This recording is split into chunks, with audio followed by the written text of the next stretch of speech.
Hello ಗೆಳೆಯರಿ, ನಮ್ಮ ಲಾಯಕ್ಸ್ ಪ್ರಸ್ತುತಪಡಿಸುತ್ತಿರುವ ಕನ್ನಡದಲ್ಲಿ ದೈನಂದಿನ ಸುದ್ದಿ ವಿಶ್ಲೇಷಣೆಗೆ ತಮಗೆಲ್ಲರಿಗೂ ಸ್ವಾಗತ. ಇಂದು ನಾವು ನೋಡಲಿದ್ದೇವೆ ಮಾರ್ಚ್ 15, 2026 ದಿ ಹಿಂದೂ ಪತ್ರಿಕೆಯಲ್ಲಿರ್ತಕ್ಕಂಥ ಇಂಪಾರ್ಟೆಂಟ್ ಆರ್ಟಿಕಲ್ಸ್ಗಳನ್ನು. ಚರ್ಚೆಯ ಮೊದಲನೇ ಆರ್ಟಿಕಲ್ ನೋಡುವಂಥದ್ದಾದರೆ 41 of 166 tiger deaths in country last year reported in Maharashtra.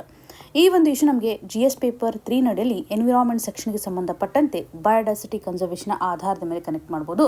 So ಇಲ್ಲಿ ಒಂದು ರಿಪೋರ್ಟ್ ನಮಗೆ ಹೇಳ್ತಾ ಇದೆ, ಮಹಾರಾಷ್ಟ್ರದಲ್ಲಿ ಟೈಗರ್ ಡೆತ್ಗಳು ಹೆಚ್ಚಾಗ್ತಾ ಇದೆ ಅಂತ. ಇದಕ್ಕೆ ಕಾರಣಗಳು ಏನಿರ್ಬೋದು? ಟೈಗರ್ ಪ್ರಾಜೆಕ್ಟ್ಗೆ ಸಂಬಂಧಪಟ್ಟಂತ ಕೆಲವು ಮಾಹಿತಿಯನ್ನು ನಾವಿಲ್ಲಿ ಗಮನ ಹರಿಸಬೇಕಾಗುತ್ತೆ. ಮಹಾರಾಷ್ಟ್ರದಲ್ಲಿ ಟೈಗರ್ಗಳ ಒಂದು ಡೆತ್ ಆಗಲಿಕ್ಕೆ ಕಾರಣಗಳು ಏನಿದೆ ಅಂತಂದರೆ, ಪ್ರಪ್ರಥಮವಾಗಿ ಟೈಗರ್ಗಳ ಒಂದು ಪಾಪ್ಯುಲೇಷನ್ ಇಲ್ಲಿ ಹೆಚ್ಚಾಗ್ತಾ ಇದೆ. ಪಾಪ್ಯುಲೇಷನ್ ಕ್ರೌಡ್ ಆಗ್ತಾ ಇರೋದ್ರಿಂದ ನಾವು ಹೆಚ್ಚು ಗ್ರೋತನ್ನು ಕಂಡರೂ ಕೂಡ ಡೆತ್ ಆಗಲಿಕ್ಕೆ ಕಾರಣಗಳು ಏನಂತಂದರೆ, ಕನ್ಸರ್ವೇಷನ್ ಲೆವೆಲಲ್ಲಿ ಒಂದು ಸಕ್ಸಸ್ಸನ್ನು ನಾವು ಕಾಣ್ತಾ ಇದ್ದೀವಿ, ಟೈಗರ್ಗಳು ಹೆಚ್ಚಾಗ್ತಾ ಇದೆ. ಆದರೆ ಒಂದು ಟೆರಿಟೋರಿಯಲ್ ಫೈಟನ್ನು ನಾವು ಇಲ್ಲಿ ಗಮನ ಹರಿಸ್ಬೋದು. ಹಾಗಾಗಿ ಡೆತ್ ಆಗ್ತಾ ಇರುವಂಥ ಒಂದು ಸ್ಥಿತಿಗತಿಗಳನ್ನು ಗಮನ ಹರಿಸ್ಬೋದು. ಓವರ್ ಕ್ರೌಡ್ನಿಂದಾಗಿ ಟೈಗರ್ಸ್ಗಳು ಸಹ ಇವಾಗ ಹ್ಯೂಮನ್ ಸೆಟಲ್ಮೆಂಟ್ಗೆ ಎಂಟರ್ ಆಗ್ತಾ ಇದೆ. ಇದರಿಂದ ನಾವು ಹ್ಯೂಮನ್ ವೈಲ್ಡ್ ಲೈಫ್ ಕಾನ್ಫ್ಲಿಕ್ಟನ್ನು ನೋಡ್ಬೋದಲ್ವಾ. ಮಾನವ ಇವತ್ತು ಅಗ್ರಿಕಲ್ಚರ್ ಎಕ್ಸ್ಪ್ಯಾನ್ಷನ್ಗೋಸ್ಕರ ಫಾರೆಸ್ಟ್ ಲ್ಯಾಂಡನ್ನು ಎಕ್ಸ್ಪ್ಲಾಯ್ಟ್ ಮಾಡ್ತಾ ಹೋಗ್ತಾ ಇದ್ದಾನೆ. ಫಾರೆಸ್ಟ್ ನಿಯರಲ್ಲಿ ಸೆಟಲ್ಮೆಂಟನ್ನು ಇಟ್ಕೊಳ್ತಾ ಇರೋದ್ರಿಂದ ಟೈಗರ್ಸ್ಗಳ ಒಂದು ಹ್ಯಾಬಿಟೈಟ್ಗೆ ವೆರಿ ನಿಯರೆಸ್ಟ್ ಇರೋದ್ರಿಂದನೂ ಸಹ ಎಕ್ಸ್ಪ್ಲಾಯ್ಟೇಷನ್ ಆಗ್ತಾ ಇರೋದ್ರಿಂದ ಟೈಗರ್ಸ್ಗಳು ಹ್ಯೂಮನ್ ಸೆಟಲ್ಮೆಂಟ್ಗೆ ಎಂಟರ್ ಆಗ್ತಾ ಇರೋದನ್ನು ಗಮನ ಹರಿಸ್ತಾ ಇದ್ದೀವಿ. ಇದರಿಂದನೂ ಸಹ ಟೈಗರಿಂದ ಹ್ಯೂಮನ್ ಅಟ್ಯಾಕ್ ಆಗುವಂಥ ಎಕ್ಸಾಂಪಲ್ಸ್ಗಳನ್ನು ಸಹ ನಾವು ನೋಡ್ಬೋದು. ಬೇಸಿಕಲಿ ಒಂದು ಹ್ಯಾಬಿಟೈಟ್ ಫ್ರಾಗ್ಮೆಂಟೇಷನ್ ಆಗಿದೆ ಅಂತಲೇ ಹೇಳ್ಬೋದಲ್ವಾ. ಇವಾಗ ಸರ್ಕಾರ ಕೂಡ ಡೆವಲಪ್ಮೆಂಟಲ್ ಪ್ರಾಜೆಕ್ಟ್ ಅಂತ ಬಂದಾಗ ರೋಡ್ಸ್ಗಳ ಕನ್ಸ್ಟ್ರಕ್ಷನ್ ಆಗಿರ್ಬೋದು, ರೈಲ್ವೇಸ್ಗಳ ಒಂದು ಕನ್ಸ್ಟ್ರಕ್ಷನ್ ಆಗಿರ್ಬೋದು, ಮೈನಿಂಗ್ ಆಕ್ಟಿವಿಟೀಸ್ಗಳನ್ನು ಎನ್ಹಾನ್ಸ್ ಮಾಡೋದ್ರ ಮುಖಾಂತರನೂ ಸಹ ಹ್ಯಾಬಿಟೈಟ್ ಫ್ರಾಗ್ಮೆಂಟೇಷನ್ ಆಗ್ತಾ ಇದೆ ಅಂತ ಹೇಳ್ಬೋದು. ಹಾಗೂ ಎನಿಮಲ್ಸ್ಗಳನ್ನು ಪೋಚಿಂಗ್ ಮಾಡ್ತಕ್ಕಂಥದ್ದು, ಇಲ್ಲೀಗಲ್ ಆಗಿರತಕ್ಕಂಥ ಒಂದು ವೈಲ್ಡ್ ಲೈಫ್ ಟ್ರೇಡನ್ನು ಮಾಡ್ತಾರೆ. ಈ ಒಂದು ಹಂತದಲ್ಲೂ ಸಹ ಒಂದು ಥ್ರೆಟ್ ಕ್ರಿಯೇಟ್ ಆಗ್ತಾ ಇದೆ. ಪೋಚಿಂಗ್ ಆಕ್ಟಿವಿಟಿಯ ಮುಖಾಂತರನೂ ಸಹ ಪಾಪ್ಯುಲೇಷನ್ ನಡಿನಲ್ಲಿ ಒಂದು ಥ್ರೆಟ್ ಕ್ರಿಯೇಟ್ ಆಗ್ತಾ ಇದೆ ಅಂತ ಹೇಳ್ಬೋದು. ಬಿಕಾಸ್ ಇಂಟರ್ನ್ಯಾಷನಲ್ ಲೆವೆಲಲ್ಲಿ ಒಂದು ಟೈಗರ್ಗೆ ಸಂಬಂಧಪಟ್ಟಂಥ ಬಾಡಿ ಪಾರ್ಟ್ಸ್ಗಳು ತುಂಬ ಡಿಮ್ಯಾಂಡನ್ನು ಕ್ರಿಯೇಟ್ ಮಾಡ್ತಾ ಇರೋದ್ರಿಂದ ಇಲ್ಲೀಗಲ್ ಆಗಿರುವಂಥ ಒಂದು ಪೋಚಿಂಗ್ ಆಕ್ಟಿವಿಟೀಸ್ಗಳು ನಡೀತಾ ಇದ್ದಾವೆ. ನ್ಯಾಚುರಲ್ ಕಾಸ್ ಅಂತ ಬಂದಾಗ ಜನರಲಿ ಒಂದು ಓಲ್ಡ್ ಏಜ್ ಆಸ್ಪೆಕ್ಟ್ನ ಆಧಾರದ ಮೇಲೆ ಇರ್ಬೋದು, ಡಿಸೀಸ್ಗಳ ಮುಖಾಂತರ ಇರ್ಬೋದು, ಅಥವಾ ಆಕ್ಸಿಡೆಂಟಲಿ ಎಲೆಕ್ಟ್ರಿಕ್ ಶಾಕ್ನ ಮುಖಾಂತರ ಸಹ ಡೆತ್ ಆಗುತ್ತೆ. ರೋಡ್ ಕ್ರಾಸ್ ಮಾಡತಕ್ಕಂಥ ಹಂತದಲ್ಲಿ ವೆಹಿಕಲ್ಸ್ಗಳಿಗೆ ಡಿಕ್ಕಿ ಹೊಡೆಯೋದ್ರ ಮುಖಾಂತರ ಸಹ ಡೆತ್ ಆಗುವಂಥ ಸಾಧ್ಯತೆಗಳಿರುತ್ತೆ. ಜನರಲಿ ಯಾವುದೇ ಒಂದು ವೈಲ್ಡ್ ಎನಿಮಲ್ ಅಂತ ಬಂದಾಗ ಯಾವ ರೀತಿಯಾಗಿ ಪಾಪ್ಯುಲೇಷನ್ ಡಿಕ್ಲೈನ್ ಆಗುತ್ತೆ, ಕಾರಣಗಳು ಏನಿರುತ್ತೆ ಅಂತ ನಾವು ತಿಳಿದುಕೊಳ್ಬೋದು. ಇಲ್ಲಿ ಒಂದು ಟೈಗರ್ಗೆ ಸಂಬಂಧಪಟ್ಟಂಥ ಇಶ್ಯೂನ ಗಮನ ಹರಿಸ್ಬೋದು. ಮಹಾರಾಷ್ಟ್ರದಲ್ಲಿರುವಂಥ ಆಸ್ಪೆಕ್ಟನ್ನು ನಾವು ನೋಡ್ತಾ ಇದ್ದೇವೆ. ಟೈಗರ್ ಸಂಬಂಧಪಟ್ಟಂತಹ ಅನದರ್ ಥಿಂಗ್ ಅಂತಂದರೆ ಕನ್ಸರ್ವೇಷನ್ ಮಾಡಬೇಕು ಅನ್ನುವಂತಹ ನಿಟ್ಟಿನಲ್ಲಿ ಇವಾಗ ವೈಲ್ಡ್ ಲೈಫ್ ಪ್ರೊಟೆಕ್ಷನ್ ಆ್ಯಕ್ಟ್ ಅಂತ ನೋಡ್ತೀವಲ್ವ, 1972 ವೈಲ್ಡ್ ಲೈಫ್ ಪ್ರೊಟೆಕ್ಷನ್ ಆ್ಯಕ್ಟ್. ಈ ಒಂದು ಆ್ಯಕ್ಟ್ ನಡಿನಲ್ಲಿ ನಾವು ಶೆಡ್ಯೂಲ್ಸ್ಗಳನ್ನು ಕಾಣ್ತೇವೆ. ಶೆಡ್ಯೂಲ್ 1 ಏನಿರುತ್ತಲ್ಲ, ಇಲ್ಲಿ ಹೈಯರ್ ಪ್ರೊಟೆಕ್ಷನ್ನ ಪ್ರೊವೈಡ್ ಮಾಡಬೇಕಾಗಿರ್ತಕ್ಕಂಥ ಎನಿಮಲ್ಗಳ ನೇಮನ್ನು ನೋಡ್ತಾ ಇದ್ವಿ. ಹೈಯೆಸ್ಟ್ ಪ್ರೊಟೆಕ್ಷನ್ ಇಲ್ಲಿ ಕಂಡು ಬರುತ್ತೆ. ಟೈಗರನ್ನು ಶೆಡ್ಯೂಲ್ 1 ನಡಿನಲ್ಲಿ ನಾವು ಕಾಣ್ತಾ ಇದ್ದೇವೆ. Very very important. ಟೈಗರ್ ಪ್ರಾಜೆಕ್ಟನ್ನು 1973ನಲ್ಲಿ ಲಾಂಚ್ ಮಾಡಲಾಗುತ್ತೆ. ಈ ಒಂದು ಪ್ರಾಜೆಕ್ಟನ್ನು ಯಾರು ಮ್ಯಾನೇಜ್ ಮಾಡ್ತಾರೆ ಅಂತಂದರೆ ನ್ಯಾಷನಲ್ ಟೈಗರ್ ಕನ್ಸರ್ವೇಷನ್ ಅಥಾರಿಟಿ. ಇಲ್ಲಿ ಒಂದು ಲೀಗಲ್ ಪ್ರೊಟೆಕ್ಷನನ್ನು ಪ್ರೊವೈಡ್ ಮಾಡಬೇಕು ಅನ್ನುವಂಥ ಹಂತದಲ್ಲಿ ಯಾವ ರೀತಿಯಾಗಿ ಟೈಗರ್ಗೆ ಸಂಬಂಧಿಸಿದಂಥ ಇಶ್ಯೂಗಳಿದ್ದಾವೆ, ಹ್ಯಾಬಿಟೈಟ್ ಲಾಸ್ ಇದ್ದರೆ ಅದನ್ನು ಸಹ ಯಾವ ರೀತಿಯಾಗಿ ಪ್ರೊಟೆಕ್ಟ್ ಮಾಡಬೇಕು, ಒಂದು ಸ್ಟ್ರಾಂಗರ್ ಆಗಿರತಕ್ಕಂತಹ ಎಕೋಸಿಸ್ಟಮನ್ನು ಟೈಗರ್ಗಳ ಒಂದು ಡೆವಲಪ್ಮೆಂಟ್ಗೆ ಸಂಬಂಧಪಟ್ಟಂತೆ ನಾವು ಪ್ರೊವೈಡ್ ಮಾಡಬೇಕು ಅಂತ ಈ ಒಂದು ಯೋಜನೆಯನ್ನು ಜಾರಿಗೆ ತೆಗೆದುಕೊಂಡು ಬಂದಿದ್ದಾರೆ ಅಂತ ಹೇಳ್ಬೋದು. ನಾವು ಸಕ್ಸಸ್ಸನ್ನು ಸಹ ಇವಾಗ ಕಂಡಿದ್ದೇವೆ ಅಲ್ವಾ. ಈ ಒಂದು ಹಂತದಲ್ಲಿ ಭಾರತದಲ್ಲಿ ನಿಯರ್ಲಿ 75% ಅಷ್ಟು ಜಗತ್ತಿನ ಒಂದು ಟೈಗರ್ ಪಾಪ್ಯುಲೇಷನ್ ಹೊಂದಿರತಕ್ಕಂತಹ ಸ್ಟೇಟಸನ್ನು ನಾವು ಕಾಣ್ಬೋದು. ಗ್ಲೋಬಲ್ ಲೆವೆಲಲ್ಲಿ ಇರುವಂಥ ಒಟ್ಟಾರೆ ಟೈಗರನ್ನು ನೋಡಿದಾಗ ಭಾರತದಲ್ಲೇ ನಾವು 75% ಅಷ್ಟು ಟೈಗರ್ ಅವೈಲೇಬಲ್ ಇರುವಂಥದ್ದನ್ನು ಕಾಣ್ತಾ ಇದ್ವಿ. ಟೈಗರ್ ಪಾಪ್ಯುಲೇಷನ್ಗೆ ಸಂಬಂಧಪಟ್ಟಂತಹ ಮಾಹಿತಿಯನ್ನು ಪ್ರತಿ 4 ವರ್ಷಕ್ಕೊಮ್ಮೆ ಕಲೆಕ್ಟ್ ಮಾಡ್ತಾರೆ. ಎವ್ರಿ 4 ಇಯರ್ಸ್ ಟೈಗರ್ ಸರ್ವೆಯನ್ನು ಕಂಡಕ್ಟ್ ಮಾಡಲಾಗುತ್ತೆ. ಆಫಿಷಿಯಲಿ ಇದಕ್ಕೆ ಆಲ್ ಇಂಡಿಯಾ ಟೈಗರ್ ಎಸ್ಟಿಮೇಷನ್ ಅಂತಲೂ ಸಹ ಕರೀತಾರೆ. Very very important. ಇಲ್ಲಿ ಟೈಗರ್ ಪಾಪ್ಯುಲೇಷನನ್ನು ಕಂಡಕ್ಟ್ ಮಾಡ್ತಕ್ಕಂಥವ್ರು ಯಾರು ಅಂತಂದರೆ national tiger conservation authority definitely ಇದ್ದೇ ಇದೆ, ವೈಲ್ಡ್ ಇನ್ಸ್ಟಿಟ್ಯೂಟ್ ಆಫ್ ಇಂಡಿಯಾ ಹಾಗೂ ಸ್ಟೇಟಲ್ಲಿರ್ತಕ್ಕಂತಹ ಒಂದು ಫಾರೆಸ್ಟ್ ಡಿಪಾರ್ಟ್ಮೆಂಟು ಸಹ ಇನ್ವಾಲ್ವ್ಮೆಂಟನ್ನು ತೋರಿಸುತ್ತೆ. ಎಲ್ಲ ಎಂಟಿಟಿಗಳು ಸೇರಿಬಿಟ್ಟು ಟೈಗರ್ ಎಷ್ಟಿದೆ ಅಂತ ಅನಲೈಸ್ ಮಾಡ್ತಾರೆ. 2022 ಒಂದು ಟೈಗರ್ ಸರ್ವೆನ ಆಧಾರದ ಮೇಲೆ ಒಟ್ಟಾರೆಯಾಗಿ ಭಾರತದಲ್ಲಿ 3682 ಟೈಗರ್ಗಳು ಅವೈಲೇಬಲ್ ಇದ್ದಾವೆ. ಸ್ಟೇಟ್ ಸರ್ವಿಸ್ ಎಕ್ಸಾಮಿನೇಷನಲ್ಲಿ ವೆರಿ ವೆರಿ ಇಂಪಾರ್ಟೆಂಟ್ ಈ ನಂಬರು. ಇವಾಗ 2022ರಲ್ಲಿ ನಾವು ನೋಡಿದ್ವಲ್ಲ, 2022ಕ್ಕಿಂತ ಮುಂಚೆ 2018ರಲ್ಲಿ ಸರ್ವೆಯನ್ನು ಕಂಡಕ್ಟ್ ಮಾಡಿರ್ತಾರೆ. ಈ ಒಂದು ಹಂತದಲ್ಲಿ 2967 ಟೈಗರ್ಸನ್ನು ಕಾಣ್ತಾ ಇದ್ವಿ. 4 ವರ್ಷದಲ್ಲಿ ಎಷ್ಟರ ಮಟ್ಟಿಗೆ ನಾವು ಟೈಗರ್ ಪಾಪ್ಯುಲೇಷನನ್ನು ಎನ್ಹಾನ್ಸ್ ಮಾಡಿದ್ದೇವೆ ಅಂತ, ಕನ್ಸರ್ವೇಷನ್ಸ್ ಎಫರ್ಟನ್ನು ಚೆನ್ನಾಗಿ ಹಾಕಿದ್ದಾರೆ ಅಂತ. ಸ್ಟೇಟ್ ವೈಸ್ ನಾವು ರ್ಯಾಂಕಿಂಗನ್ನು ನೋಡಿದ್ದೆ ಆದರೆ ಮಧ್ಯಪ್ರದೇಶ್ ಹೈಯೆಸ್ಟ್ ನಂಬರನ್ನು ಹೊಂದುತ್ತೆ. ಸೆಕೆಂಡ್ ಬರುವಂಥದ್ದು ಕರ್ನಾಟಕ. ಥರ್ಡ್ ರಾಷ್ಟ್ರ ಅಂತಂದರೆ ಉತ್ತರಾಖಂಡವನ್ನು ನೋಡ್ಬೋದು, ಹಾಗೂ ಮಹಾರಾಷ್ಟ್ರ 4ನೇ ಸ್ಟೇಟ್ ಆಗಿದೆ. So very very important. ಹಾಗೂ ಟೈಗರ್ಗಳ ಡಿಸ್ಟ್ರಿಬ್ಯೂಷನ್ ನೋಡಿದಾಗ ಶಿವಾಲಿಕ್ ಗ್ಯಾಂಜೆಟಿಕ್ ಪ್ಲೇನ್ ನಡಿನಲ್ಲಿ ಹೆಚ್ಚು ಕಂಡು ಬರ್ತಾ ಇರೋದನ್ನು ನೋಡ್ಬೋದು. ಅಗೇನ್ ಸೆಂಟ್ರಲ್ ಹೈಲ್ಯಾಂಡ್ ನಡಿನಲ್ಲಿ ಹೆಚ್ಚಾಗಿ ಟೈಗರ್ಗಳು ಇರ್ತವೆ. ವೆಸ್ಟರ್ನ್ ಘಾಟ್ನಲ್ಲಿ ಡಿಸ್ಟ್ರಿಬ್ಯೂಷನ್ ಆಗಿರುವಂಥದ್ದು. ನಾರ್ತ್ ಈಸ್ಟರ್ನ್ ರೀಜನ್ ಆಗಿರ್ಬೋದು, ಬ್ರಹ್ಮಪುತ್ರ ಪ್ಲೇನ್ ನಡಿನಲ್ಲೂ ಕಂಡು ಬರ್ತವೆ, ಸುಂದರ್ಬನ್ಸ್ ಏರಿಯಾನಲ್ಲಿ. ಈ ರೀತಿಯಾಗಿ ಟೈಗರ್ಗಳ ಒಂದು ಡಿಸ್ಟ್ರಿಬ್ಯೂಷನ್ ಸಹ ಗಮನ ಹರಿಸಬಹುದು. ಟೈಗರ್ ಸರ್ವೆ ಮಾಡ್ತಕ್ಕಂಥ ಹಂತದಲ್ಲಿ ಕ್ಯಾಮ್ರಾಗಳನ್ನು ಹೆಚ್ಚಾಗಿ ಬಳಕೆ ಮಾಡ್ಕೊಳ್ತಾರೆ. ಪ್ರೈಮರಿ ಮೆಥಡ್ ಅಂತ ಬಂದಾಗ ಕ್ಯಾಮ್ರಾವನ್ನು ಯೂಸ್ ಮಾಡೋದ್ರ ಮುಖಾಂತರ ಟೈಗರ್ಗಳನ್ನು ಟ್ರ್ಯಾಪಿಂಗ್ ಮಾಡ್ತಾರೆ. ಅಂದರೆ ಯಾವ ರೀತಿಯಾದಂಥ ಮೂವ್ಮೆಂಟ್ಗಳಿದ್ದಾವೆ, ಎಲ್ಲಿ ಮೂವ್ ಆಗ್ತಾ ಇದೆ ಅಂತ. ಹಾಗೂ ಪ್ರತಿಯೊಂದು ಟೈಗರ್ ನಡಿಯಲ್ಲಿ ಡಿಫ್ರೆಂಟ್ ಆಗಿರುವಂಥ ಒಂದು ಸ್ಟ್ರೈಪ್ ಪ್ಯಾಟರ್ನನ್ನು ಗಮನಿಸ್ಬೋದು. ಈ ಒಂದು ಸ್ಟ್ರೈಪ್ ಪ್ಯಾಟರ್ನ ಮುಖಾಂತರ ಒಂದು ಯೂನಿಕ್ ಆಗಿರ್ತಕ್ಕಂಥ ಐಡಿಯನ್ನು ಅಸೈನ್ ಮಾಡಲಾಗುತ್ತೆ. ಈ ಮೊದಲು ಪಗ್ ಮಾರ್ಕ್ಗಳನ್ನು ಟ್ರ್ಯಾಕ್ ಮಾಡಲಾಗ್ತಿತ್ತು. ಪಗ್ ಮಾರ್ಕ್ ಟ್ರ್ಯಾಕಿಂಗ್ ಮಾಡೋದ್ರ ಮುಖಾಂತರೂ ಸಹ ಒಂದು ಫುಟ್ ಪ್ರಿಂಟ್ ಅನಲೈಸಿಸ್ ಮಾಡ್ದಂಗೆ ಆಗ್ತಾ ಇತ್ತು ಅಂತ ಹೇಳ್ಬೋದು. ಇದು ಸಪ್ಲಿಮೆಂಟರಿ ಕೆಲವೊಂದಿಷ್ಟು ಸ್ಟೇಟ್ ನಡಿನಲ್ಲೂ ಸಹ ಯೂಸ್ ಮಾಡ್ತಾ ಇರುವಂಥದ್ದು. ಇದರೊಂದಿಗೆ DNA ಅನಲೈಸಿಸನ್ನು ಮಾಡ್ತಾರೆ. DNA ಅನಲೈಸಿಸ್ ಅಂತ ಬಂದಾಗ ಒಂದು ಟೈಗರ್ಗೆ ಸಂಬಂಧಪಟ್ಟಂತಹ ಸ್ಯಾಂಪಲನ್ನು ಕನೆಕ್ಟ್ ಮಾಡ್ತಾರೆ. ಅದರ ಒಂದು ಹೇರ್ ಆಗಿರ್ಬೋದು, ಯೂರಿನ್ ಆಗಿರ್ಬೋದು, ಅಥವಾ ಫೀಕಲ್ ಮ್ಯಾಟ್ರ್ ಆಗಿರ್ಬೋದು, ಇದರ ಆಧಾರದ ಮೇಲೆ ಒಂದು DNA ಅನಲೈಸಿಸನ್ನು ಇವಾಗ ಮಾಡ್ತಾರೆ. And very important, stripes monitoring ಸಿಸ್ಟಮನ್ನು ಯೂಸ್ ಮಾಡೋದ್ರ ಮುಖಾಂತರ. ಸೊ ಇಲ್ಲಿ ಒಂದು ಸಾಫ್ಟ್ವೇರನ್ನು ಡೆವಲಪ್ ಮಾಡಿದರೆ mobile based application GPS use ಮಾಡೋದ್ರ ಮುಖಾಂತರ ಒಂದು ಮಾನಿಟರಿಂಗನ್ನು ಮಾಡ್ತಾರೆ. ಸೊ ಇದರಿಂದ ಟೈಗರ್ಗಳಿಗೆ ಸಂಬಂಧಪಟ್ಟಂತೆ ಒಂದು ಪ್ರಾಪರ್ ಮ್ಯಾಪಿಂಗ್ ಆಗುತ್ತೆ ಅಂತ ಹೇಳ್ಬೋದು. ಪ್ರತಿಯೊಂದು ಟೈಗರ್ನ ಒಂದು ಮೂಮೆಂಟನ್ನು ಇಲ್ಲಿ ರೆಕಾರ್ಡ್ ಮಾಡ್ತಾ ಬರ್ತಾರೆ ಅಂತ ಹೇಳ್ಬೋದು. ಇದರಿಂದ ಇಲ್ಲಿಗಲ್ ಆ್ಯಕ್ಟಿವಿಟಿ ಏನಿರುತ್ತಲ್ಲ, ಅಥವಾ ಯಾವ ರೀತಿಯಾಗಿ ಟೈಗರ್ಗಳನ್ನು ಪೋಚಿಂಗ್ ಮಾಡ್ತಾ ಇರ್ತಾರೆ, ಅವೆಲ್ಲವೂ ಸಹ ಗೊತ್ತಾಗುತ್ತೆ ಅಂತಲೇ ಗಮನ ಹರಿಸ್ಬೋದು. ಸೊ ಈ ಆಧಾರದ ಮೇಲೆ ನಾವು ಒಂದು ಟೈಗರ್ ಸರ್ವೆಯನ್ನು ಮಾಡ್ತಾ ಇದ್ದೀವಿ ಅಂತ ನಿಮಗೆ ಕ್ಲಿಯರಾಗಿ ಗೊತ್ತಿರಲಿ. UPSC ಹಾಗೂ KPSC ಎಕ್ಸಾಮಲ್ಲಿ ಕೆಲವು ಸ್ಪೀಚಸ್ಗಳು ತುಂಬ ಇಂಪಾರ್ಟೆಂಟ್ ಆಗುತ್ತೆ. ಫ್ರೀಕ್ವೆಂಟ್ ಆಗಿ ಆ ಸ್ಪೀಚಸ್ಗಳ ಮೇಲೆ ಕ್ವಶನ್ಸನ್ನು ಕೇಳ್ತಾ ಇರ್ತಾರೆ.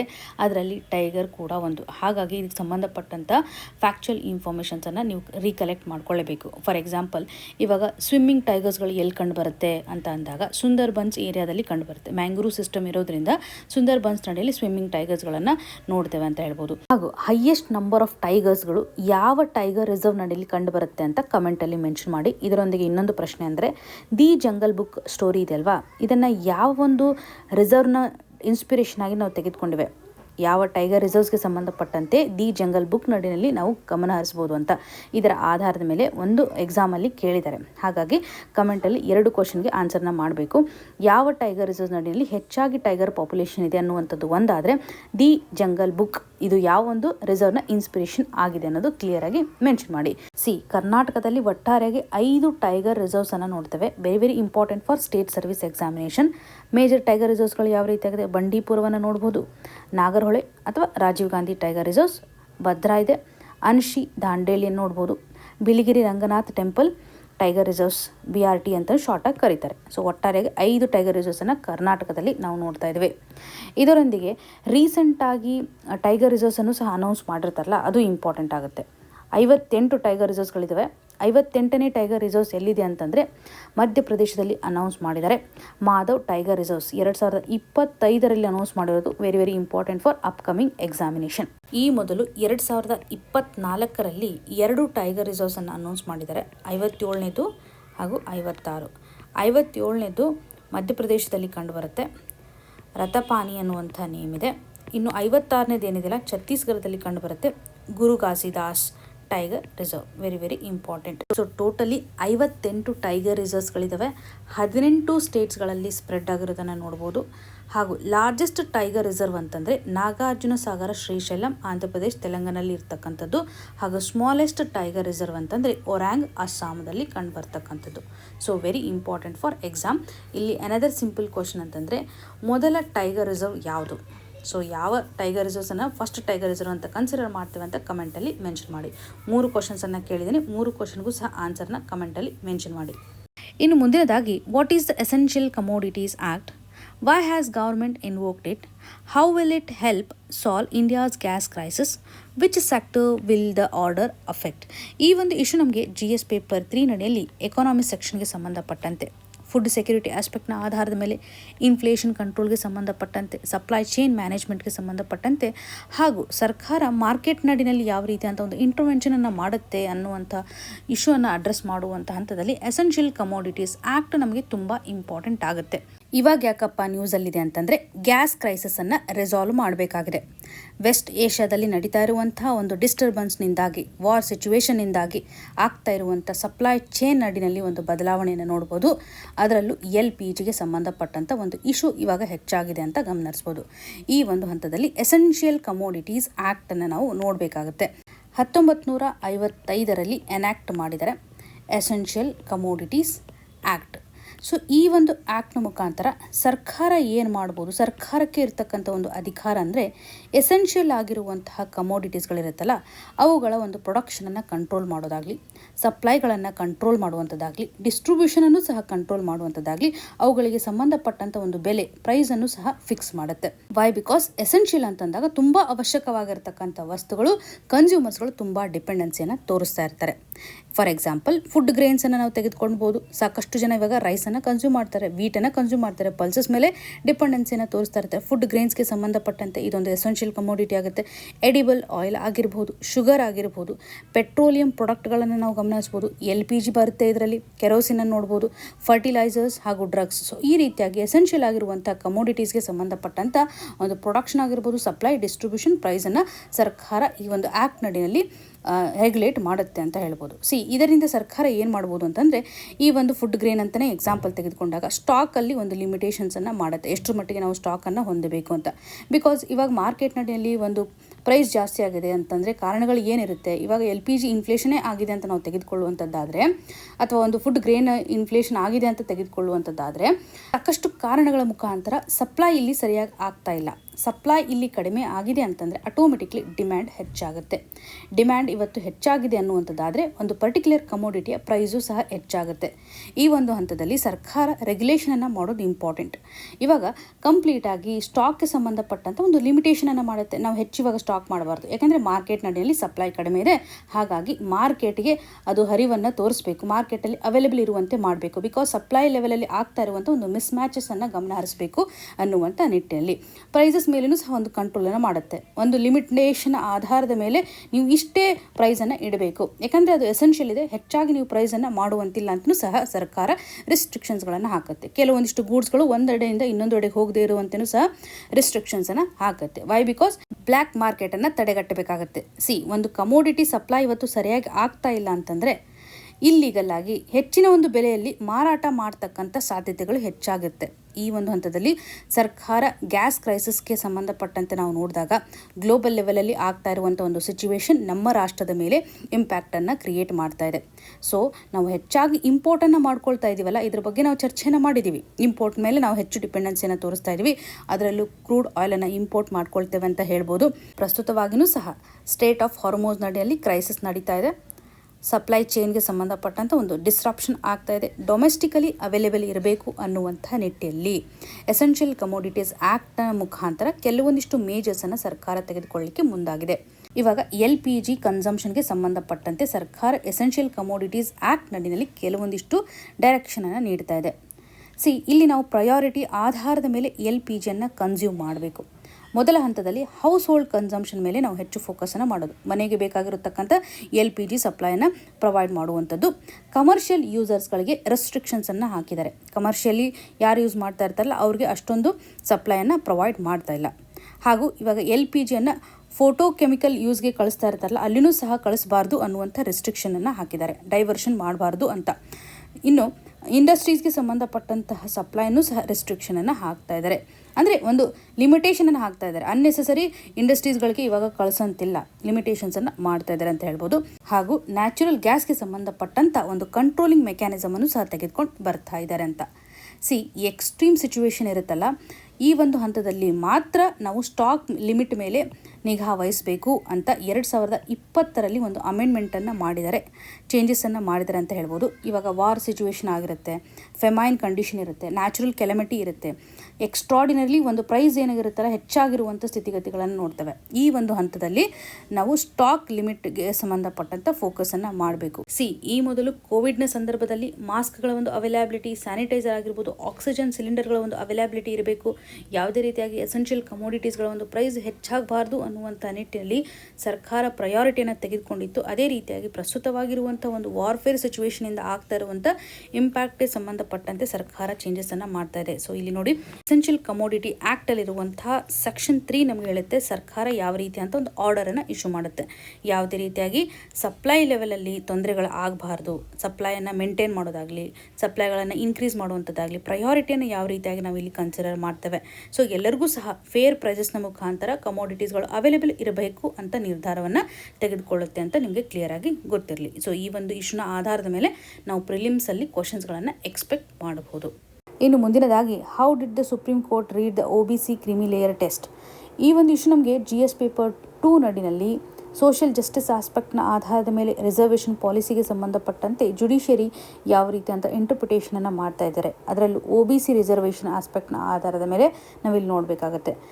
ಇಲ್ಲಿ ಒಂದು ಡಿಸ್ಕ್ರಿಮಿನೇಷನರಿ ಪ್ರಾಕ್ಟೀಸನ್ನು ತೆಗೆದು ಹಾಕಬೇಕು ಅಂತ ಸುಪ್ರೀಂ ಕೋರ್ಟ್ ಹೇಳಿಕೆಯನ್ನು ಕೊಡ್ತಾ ಇದೆ. ರಿಸರ್ವೇಷನ್ಗೆ ಸಂಬಂಧಪಟ್ಟಂತೆ ಇಂಪಾರ್ಟೆಂಟ್ ಕೇಸ್ ಅಂತಂದರೆ 1992ನಲ್ಲಿ ನಾವು ನೋಡ್ತಾ ಇರುವಂಥ ಇಂದಿರಾ ಸೊಹಾನಿ ಕೇಸ್. ಇಂದಿರಾ ಸೊಹಾನಿ ಕೇಸ್ ನಡೆಯಲ್ಲಿ ಕ್ರಿಮಿ ಲೇಯರನ್ನು ಇಂಟ್ರೊಡ್ಯೂಸ್ ಮಾಡಲಾಗುತ್ತೆ. ಕ್ರಿಮಿ ಲೇಯರ್ ಅಂತಂದರೆ ಇವಾಗ ನಾವು OBCನಲ್ಲಿ ಸಾಕಷ್ಟು ಕ್ಯಾಟಗರಿಗಳನ್ನು ನೋಡ್ತೇವಲ್ವ, OBCನಲ್ಲಿ ನಾವು ಏನಾದರೂ ರಿಸರ್ವೇಷನನ್ನು ಕ್ಲೇಮ್ ಮಾಡಬೇಕು ಅನ್ನುವಂಥದ್ದಾದರೆ ಈ ಒಂದು ಹಂತದಲ್ಲಿ ಇನ್ಕಮನ್ನು ನಾವು ಕನ್ಸಿಡರ್ ಮಾಡಬೇಕಾಗತ್ತೆ. ಇನ್ಕಮ್ ಕ್ರೈಟೀರಿಯಾವನ್ನು ನೋಡಬೇಕಾಗತ್ತೆ. ಪ್ರಸ್ತುತವಾಗಿ 8 ಲಕ್ಷ ಏನಾದರೂ ಪರ್ ಇಯರ್ ಆಧಾರದ ಮೇಲೆ ಇನ್ಕಮ್ ಇತ್ತಂದರೆ ಇವರು ಕ್ರಿಮಿ ಲೇಯರ್ ಅಂತ ಕನ್ಸಿಡರ್ ಮಾಡೋದ್ರ ಮುಖಾಂತರ ಯಾವುದೇ ರೀತಿಯಾಗಿ ರಿಸರ್ವೇಷನನ್ನು ಅವರು OBC ನಡಿಯಲ್ಲಿ ಕ್ಲೇಮ್ ಮಾಡಲಿಕ್ಕೆ ಆಗೋದಿಲ್ಲ. ಬಿಕಾಸ್ ಅವರು ಒಂದು ವೆಲ್ದಿಯೆಸ್ಟ್ ಪರ್ಸನ್ ಇದ್ದಾರೆ. ಸೊ ಹಾಗಾಗಿ ರಿಸರ್ವೇಷನ್ ಅವ್ರಿಗೆ ಬರೋದಿಲ್ಲ. ರಿಸರ್ವೇಷನಿಂದ ಬೆನಿಫಿಟನ್ನು ಪಡೆದುಕೊಳ್ಬೇಕು ಅನ್ನುವಂಥದ್ದಾದರೆ ಸೋಷಲಿ, ಎಜುಕೇಷ್ನಲಿ ಆ್ಯಂಡ್ ಎಕಾನಮಿಕಲಿ ಬ್ಯಾಕ್ವರ್ಡ್ ಇರಬೇಕು. ಸಾಮಾಜಿಕವಾಗಿ ಆಗಿರ್ಬೋದು, ಶೈಕ್ಷಣಿಕವಾಗಿ ಅಥವಾ ಆರ್ಥಿಕವಾಗಿ ಅವರು ಬ್ಯಾಕ್ವರ್ಡ್ನೆಸ್ಸನ್ನು ತೋರಿಸಬೇಕು. ಆರ್ಥಿಕವಾಗಿರ್ತಕ್ಕಂಥ ಒಂದು ಬ್ಯಾಕ್ವರ್ಡ್ನೆಸ್ಸನ್ನು ಆ್ಯಡ್ ಮಾಡಿದ್ದಾರೆ ಇವಾಗ ಪ್ರಸ್ತುತವಾಗಿ EWS ಕ್ಯಾಟಗರಿ ಅಂತ ಹೇಳ್ತೇವೆ. ಎಕನಾಮಿಕಲಿ ವೀಕರ್ ಸೆಕ್ಷನ್ ಅಂತ 10% ರಿಸರ್ವೇಷನನ್ನು ಮಾಡಿದಾರಲ್ವಾ. ಸೊ ಯಾವ ಒಂದು ತಿದ್ದುಪಡಿ ಮುಖಾಂತರ ಆ್ಯಡ್ ಮಾಡಲಾಗಿದೆ ಅಂತ ಕಮೆಂಟಲ್ಲಿ ಮೆನ್ಷನ್ ಮಾಡಿ, ವೆರಿ ವೆರಿ ಇಂಪಾರ್ಟೆಂಟ್. ಇವಾಗ ನೋಡಿ, ಪ್ರಸ್ತುತವಾಗಿ ನಾವು OBCಗೆ ಸಂಬಂಧಪಟ್ಟಂಥ ಚರ್ಚೆ ಮಾಡುವಂಥ ಹಂತದಲ್ಲಿ ಯಾವ ರೀತಿಯಂಥ ಡಿಸ್ಕ್ರಿಮಿನೇಟರಿ ಪ್ರಾಕ್ಟೀಸ್ ಇದೆ ಅಂತ ನಾವಿಲ್ಲಿ ನೋಡಬೇಕಾಗುತ್ತೆ. ಕ್ರಿಮಿ ಲೇಯರನ್ನು ಡಿಸೈಡ್ ಮಾಡ್ತಕ್ಕಂಥ ಹಂತದಲ್ಲಿ ಅದರಲ್ಲೂ ಗೌರ್ಮೆಂಟ್ ಎಂಪ್ಲಾಯಿ ಏನಾದರೂ ಇದ್ದರೆ ಡಿಫ್ರೆಂಟ್ಲಿ ಟ್ರೀಟ್ಮೆಂಟನ್ನು ಮಾಡ್ತಾಯಿದ್ರು. ಇಲ್ಲಿ ರ್ಯಾಂಕ್ಗಳ ಆಧಾರದ ಮೇಲೆ ಇಮಿಡಿಯೇಟಾಗಿ ಒಂದು ನಿರ್ಧಾರವನ್ನು ತೆಗೆದುಕೊಳ್ತಾ ಇದ್ರು.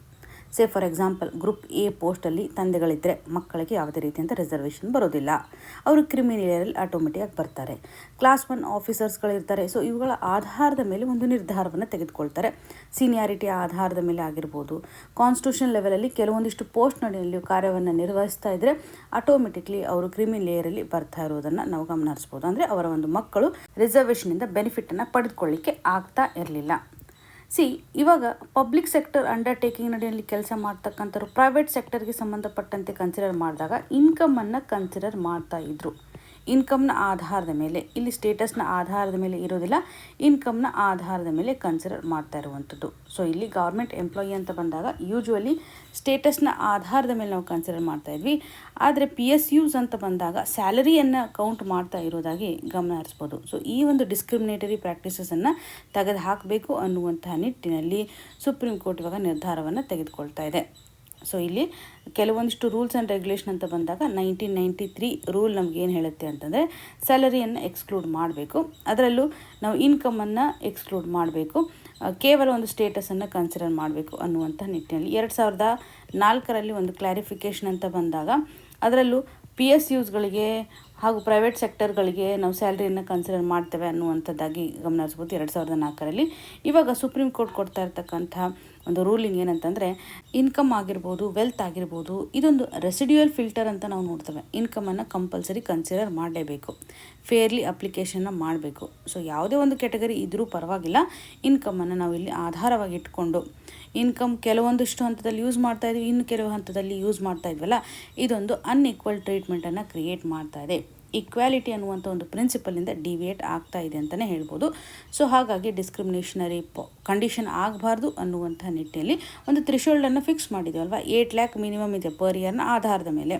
ಇನ್ಕಮನ್ನು ಕನ್ಸಿಡರ್ ಮಾಡೋದ್ರ ಮುಖಾಂತರ, ಅವರೊಂದು ಹೈ ರ್ಯಾಂಕಿಂಗ್ ಪೋಸ್ಟನ್ನು ಸಹ ಕನ್ಸಿಡರ್ ಮಾಡೋದ್ರ ಮುಖಾಂತರ ಅವರ ಒಂದು ಸಿಗ್ನಿಫಿಕೆಂಟ್ ಅಸೆಟ್ಸ್ ಯಾವ ರೀತಿಯಾಗಿದೆ ಅಂತ ನೋಡಿ ನಾವು ನಿರ್ಧಾರವನ್ನು ತೆಗೆದುಕೊಳ್ಬೇಕು. ಸೊ ಕನ್ಸಿಸ್ಟೆಂಟಾಗಿ ಒಂದು ಅಪ್ಲಿಕೇಶನನ್ನು ಎಲ್ಲ ಹಂತದಲ್ಲೂ ಎಲ್ಲ ಸೆಕ್ಟರ್ನಲ್ಲೂ ನಾವು ಇಲ್ಲಿ ಅಪ್ಲೈ ಮಾಡಬೇಕು. ಕೇವಲ ಗೌರ್ಮೆಂಟ್ ಎಂಪ್ಲಾಯಿಗೆ ಸ್ಟೇಟಸನ್ನು ನಾವು ಕನ್ಸಿಡರ್ ಮಾಡುವಂಥ ಒಂದು ಕ್ರೈಟೀರಿಯಾವನ್ನು ತೆಗೆದು ಹಾಕಬೇಕು ಅಂತ ಸುಪ್ರೀಂ ಕೋರ್ಟು ಒಂದು ಕನ್ಸರ್ನನ್ನು ವ್ಯಕ್ತಪಡಿಸ್ತಾ ಇದೆ. ಸೊ ಇಲ್ಲಿ ಸುಪ್ರೀಂ ಕೋರ್ಟ್ನ ಕನ್ಸರ್ನನ್ನು ವ್ಯಕ್ತಪಡಿಸ್ತಾ ಇರ್ತಕ್ಕಂಥ ಆರ್ಟಿಕಲ್ಗಳು ಆರ್ಟಿಕಲ್ 14 ಆಗುತ್ತೆ. ಈಕ್ವಾಲಿಟಿ ಬಿಫೋರ್ ಲಾನ ಕನ್ಸಿಡರ್ ಮಾಡ್ಬೋದು.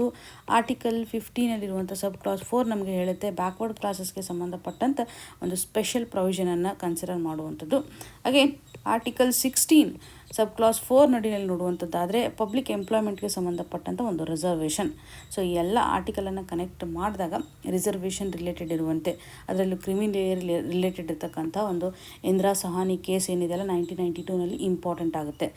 ಇವಾಗ ಕೆಟಗರಿನಲ್ಲಿ ಬಿಲಾಂಗ್ ಆಗ್ತಾರೆ ಅಂತಂದರೆ ಅವರು ವೆಲ್ದಿಯಷ್ಟಿದ್ದರೆ ಅವ್ರಿಗೆ ರಿಸರ್ವೇಷನನ್ನು ಪ್ರೊವೈಡ್ ಮಾಡಲಿಕ್ಕೆ ಆಗೋದಿಲ್ಲ, ಅವರನ್ನು ಎಕ್ಸ್ಕ್ಲೂಡ್ ಮಾಡಬೇಕು ಅನ್ನುವಂಥ ನಿಟ್ಟಿನಲ್ಲಿ ಕ್ರಿಮಿ ಲೇಯರ್ ಕ್ರೈಟೇರಿಯಾವನ್ನು ತೆಗೆದುಕೊಂಡು ಬಂದಿದ್ದಾರೆ. Examination perspectively very very important. Supreme court ಯಾವ ರೀತಿಯಾಗಿ ಒಂದು ಅಬ್ಸರ್ವೇಷನನ್ನು ಮಾಡ್ತಾ ಇದೆ ಅಂತ ಈ ಒಂದು ಇಶ್ಯೂಗೆ ಸಂಬಂಧಪಟ್ಟಂತೆ ನೀವು ಕನೆಕ್ಟ್ ಮಾಡ್ಬೋದು. ಇನ್ನು ಮುಂದಿನದಾಗಿ ahead of kharif season India stares at fertiliser shortage.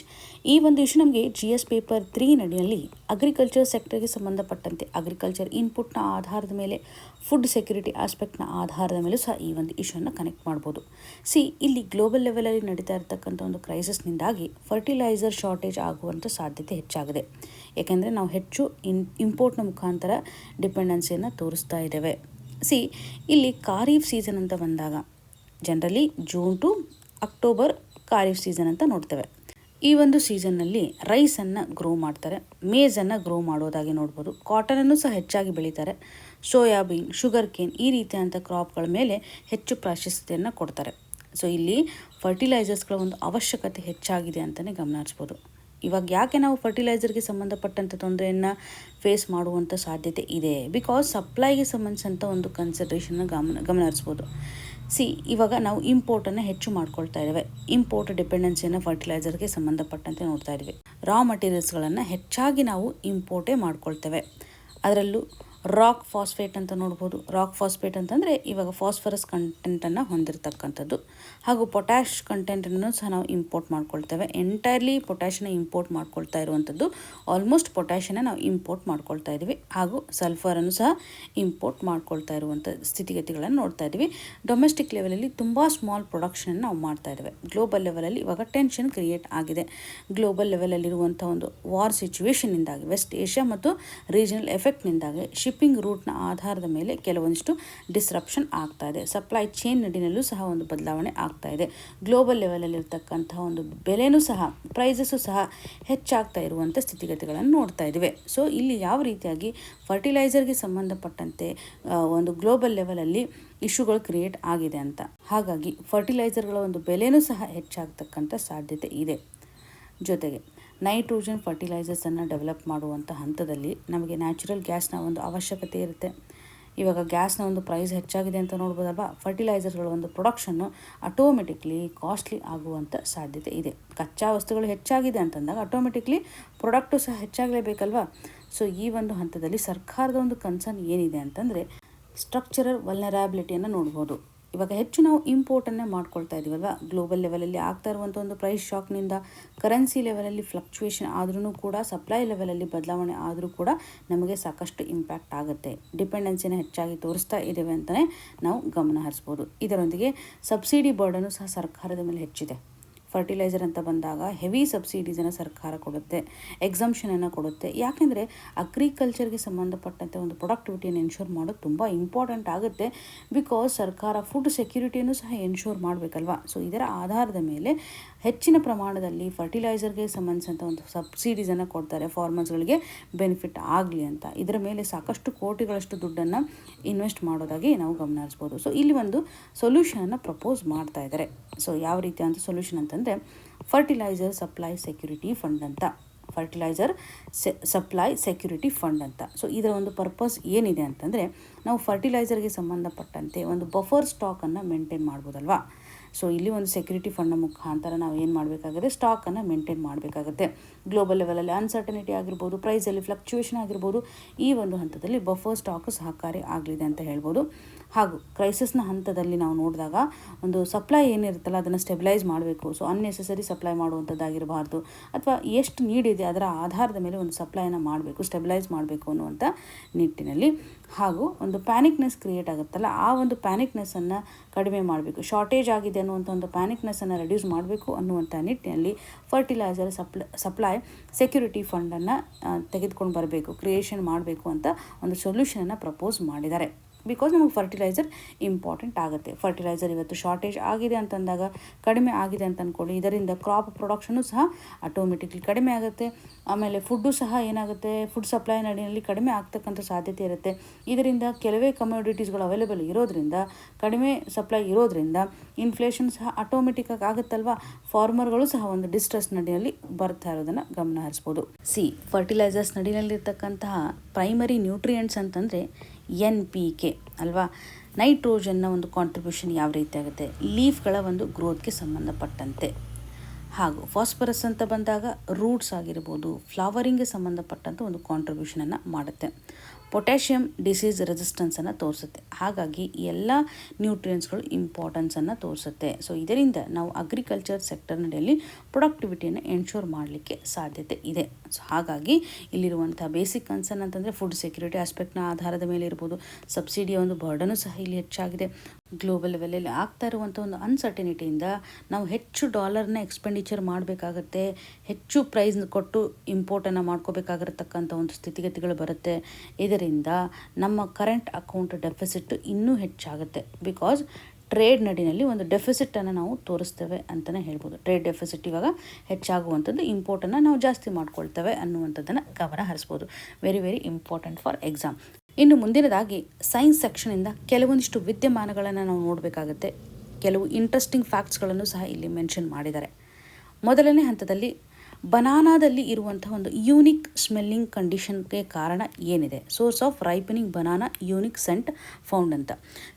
ಈ ಒಂದು ಆರ್ಟಿಕಲಲ್ಲಿ ಏನು ಹೇಳ್ತಾ ಇದ್ದಾರೆ ಅಂತಂದರೆ, ಕೆಲವೊಂದಿಷ್ಟು ಕೆಮಿಕಲ್ಸ್ಗಳು ಬನಾನಾದ ಒಂದು ಸ್ಮೆಲ್ಲಿಗೆ ಕಾಂಟ್ರಿಬ್ಯೂಷನನ್ನು ಮಾಡ್ತಾ ಇದೆ. ಬನಾನಾ ಅರೋಮಾ ಇವಾಗ ಎಷ್ಟು ಸ್ಟ್ರಾಂಗ್ ಇರುತ್ತೆ ಅಂದರೆ, ನೀವು ಯಾವುದೇ ಒಂದು ಪ್ಲೇಸಲ್ಲಿ ಹೋದರೆ, ಒಂದು ವೇಳೆ ರೈಪ್ ಆಗಿರ್ತಕ್ಕಂಥ ಬನಾನಾ ಒಂದು ಪ್ಲೇಸಲ್ಲಿ ಇಟ್ಟರೆ ಆಟೋಮೆಟಿಕ್ಲಿ ನೀವು ಐಡೆಂಟಿಫೈ ಮಾಡ್ಬೋದು ಒಂದು ಸ್ಮೆಲ್ನ ಮುಖಾಂತರ. ಅಷ್ಟೊಂದು ಸ್ಟ್ರಾಂಗ್ ಅರೋಮಾವನ್ನು ನಾವು ನೋಡ್ತಾ ಇದ್ದೇವೆ. ಕಂಪ್ಲೀಟಾಗಿ ಒಂದು ರೈಪ್ ಆಗಿರುತ್ತಲ್ಲ, ಅವಾಗಂತೂ ಈಸಿಯಾಗಿ ನಾವು ಪತ್ತೆ ಹಚ್ಚಲಿಕ್ಕೆ ಸಾಧ್ಯತೆ ಇದೆ. ಇದಕ್ಕೆ ಕಾರಣ ಏನಿರಬಹುದು ಅಂತ ಅನ್ನೋದಾದರೆ, 2 ಎಂಜೈಮ್ಗಳು ಇಲ್ಲಿ ರೆಸ್ಪಾನ್ಸಿಬಲ್ ಆಗಿದ್ದಾವೆ ಅಂತ ಹೇಳ್ಬೋದು. ಬೇಸಿಕಲಿ AHAS, IPMS ಈ ಎಂಜೈಮ್ಸ್ಗಳು ಆಲ್ಟರ್ನೇಟಿವ್ ಆಗಿರ್ತಕ್ಕಂಥ ಸ್ಪ್ಲೈಸಿಂಗ್ ಪ್ರೋಸೆಸ್ಗೆ ಒಳಗಾಗುತ್ತೆ. ಇದೊಂದು ಜೆನೆಟಿಕ್ ಪ್ರೋಸೆಸ್ ಅಂತಲೇ ಗಮನ ಹರಿಸ್ಬೋದು.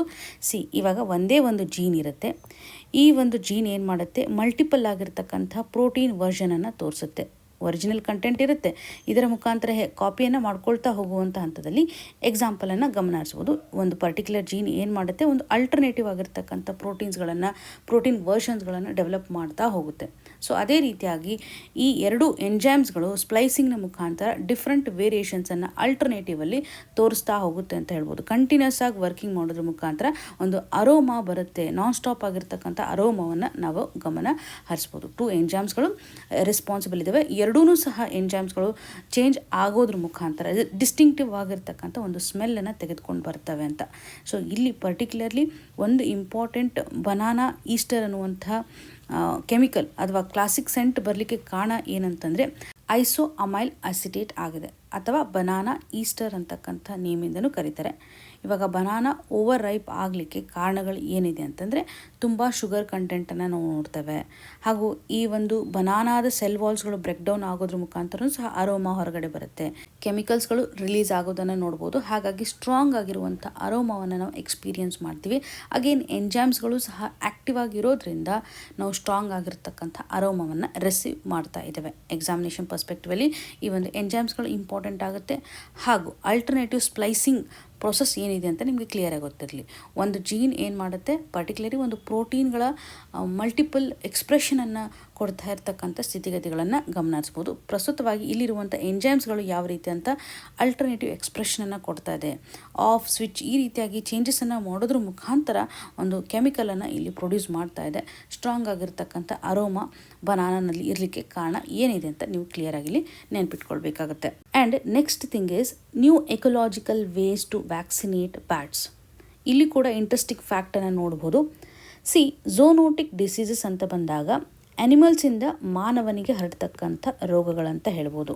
ಸೊ ಇಲ್ಲಿ ಆ್ಯನಿಮಲ್ಸ್ಗಳಲ್ಲಿ ಸಾಕಷ್ಟು ವೈರಸಸ್ಗಳಿರ್ತವೆ, ಬ್ಯಾಕ್ಟೀರಿಯಾಗಳಿರ್ತವೆ. ಇದರ ಮುಖಾಂತರ ಮನುಷ್ಯನಿಗೆ ಕಾಯಿಲೆಗಳು ಹರಡ್ತಾ ಇರೋದನ್ನು ಗಮನ ಹರಿಸ್ತಾ ಇದ್ದೀವಿ ಅಂತ ಕ್ಲಿಯರ್ ಆಗಿದೆ. ಈ ಒಂದು ಝೋನೋಟಿಕ್ ಡಿಸೀಸಿಂದ ಮಾನವನಿಗೆ ಆಗ್ತಾ ಇರುವಂಥ ಒಂದು ಇಂಪ್ಯಾಕ್ಟನ್ನು ತಡೆಗಟ್ಟಬೇಕು ಅಂತಂದರೆ ಬ್ಯಾಟ್ಗಳಲ್ಲಿ ನಾವು ಹೆಚ್ಚು ಫೋಕಸನ್ನು ಮಾಡಬೇಕು. ಯಾಕಂತಂದರೆ ಬ್ಯಾಟ್ಗಳು ಸಾಕಷ್ಟು ವೈರಸಸ್ಗಳಿಗೆ ಹೋಸ್ಟ್ ಆಗಿದ್ದಾವೆ ಅಂತ ಹೇಳ್ಬೋದು. ಪರ್ಟಿಕ್ಯುಲರ್ಲಿ ರೇಬೀಸ್ ಆಗಿರ್ಬೋದು, ನಿಫಾ ವೈರಸ್ಸು ಸಹ ಬ್ಯಾಟ್ಗಳ ಮುಖಾಂತರ ಹರಡುತ್ತೆ. ಈ ಒಂದು ನಿಫಾದಿಂದ ಮನುಷ್ಯನಿಗೆ ಎಷ್ಟು ಮಟ್ಟಿಗೆ ಇಂಪ್ಯಾಕ್ಟ್ ಆಗ್ತಾ ಇದೆ ಅಂತ ನಾವು ಗಮನ ಹರಿಸ್ಬೋದು.